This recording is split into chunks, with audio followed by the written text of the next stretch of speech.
जय श्री गणेश दोस्तों, कैसे हैं आप लोग। हमारी आज की कहानी है घूंघट। अरे रानी, ओ रानी, सो रही हो क्या अभी तक। रानी की जेठानी जोर जोर से चिल्ला रही थी घर के आंगन में खड़े होकर। रानी यानी तभी मैं भागती हुई अपने कमरे से निकली और बोली, दीदी आ गई मैं। जेठानी बोली, रानी तुम्हारा नाम रानी है, तुम रानी नहीं हो। मैंने तुम्हें रात में ही समझाया था कि सुबह को जल्दी उठ जाना, तुम्हारी मुंह दिखाई की रस्म है। मैंने बोला कि दीदी रात को नींद ही नहीं आई, जगह नई है और मन में थोड़ा डर था कि सुबह आंख नहीं खुली तो। रजनी दीदी हंसती हुई बोली, रानी मेरी प्यारी देवरानी, जल्दी से घूंघट कर लो, अगर माँ जी आ गई तो हंगामा हो जाएगा। मैंने घूंघट किया ही था, तभी माँ जी वहाँ आ गई और कड़कड़ाती आवाज में बोली, चलो अब क्या यहीं गपशप मारती रहोगी तुम दोनों, हमने चलना शुरू ही किया था। तभी माँ जी ने रजनी दीदी के कंधे पर हाथ रखा और बोली, पता है ना कहाँ से जाना है और कैसे जाना है। माँ जी ने बोला कि जब भी कोई बड़ा तुम्हारे सामने खड़ा हो तो हमेशा घूंघट में रहना और कम से कम अपने बड़ों के सामने आना, और बिना घूंघट के तो कभी नहीं। रजनी दीदी कुछ बोली ही नहीं, बस अपना सर हिलाकर हाँ बोल दिया। मैंने भी बस अपना सर हाँ में हिलाया। माँ जी के जाने के बाद मैंने पूछा, रजनी दीदी आप तो स्कॉलर हो और इन सब चीजों को कैसे निभाते हो।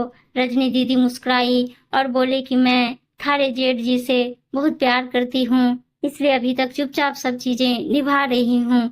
मैं कुछ नहीं बोली और चुपचाप रजनी दीदी के साथ घर के बाहर वाले कमरे में जाकर बैठ गई। वहां पर एक पड़ोस की आंटी जी बैठी थी। वो बोली कि यह कैसी बहू आई है, ससुर जी सामने खड़े हैं और ये यहाँ बैठी है, मुझे कुछ समझ ही नहीं आया। मतलब रजनी दीदी बोली कि आंटी जी अभी नई बहू है, यहाँ के रीति रिवाज सीखने में थोड़ा समय लगेगा। रजनी दीदी मुझे वहां से उठाकर मेरे कमरे में छोड़ गई। 6 महीने यूं ही छोटी छोटी चीजों में बीत गए। फिर एक दिन मैं राहुल के साथ साड़ी लेने गई। राहुल का फोन आया और वो दुकान से बाहर बात करने चला गया। साड़ी की दुकान पर मैं बेधड़क होकर साड़ियां देख रही थी। तभी साथ में बैठे हुए अंकल जी खांसे।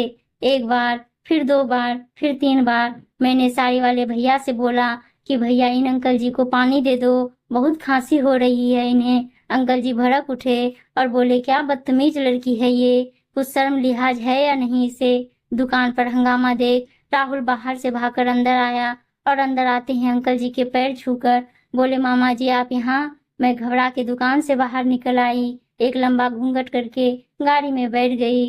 राहुल बाहर आया और गाड़ी में बैठकर गाड़ी बहुत तेज चलाने लगा। मैंने धीमी आवाज में बोला, गाड़ी बहुत तेज चला रहे हो, कहीं एक्सीडेंट ना हो जाए। हम घर पहुंचे ही थे, तभी माँ जी जोर जोर से चिल्लाते हुए बाहर आई, देखो आ गई ये रानी साहिबा, खानदान की इज्जत मिट्टी में मिलाकर। तभी रजनी दीदी आई और बोली, माँ जी मेरे शादी को 6 साल हो गए हैं, मैं अभी तक मामा जी को नहीं जानती, ये कैसे जानेगी। माँ जी जोर से चिल्लाई, देखो कैसे चपर चपर जबान चल रही है इस रजनी की। तभी राहुल सबकी बात काटते हुए बोले कि माँ ये दोनों सही बोल रही है, अगर ये हमेशा घूंघट करके रहती है तो ये मामा जी को कैसे पहचानेगी। और माँ आज मामा जी के फोन पर तुमने पूरे घर की शांति को भंग कर दिया है। ये वो ही समाज है जिसने सीता मैया पर भी उंगली उठाई थी। पिताजी और जेठ जी ने भी अपना पक्ष राहुल के साथ ही रखा।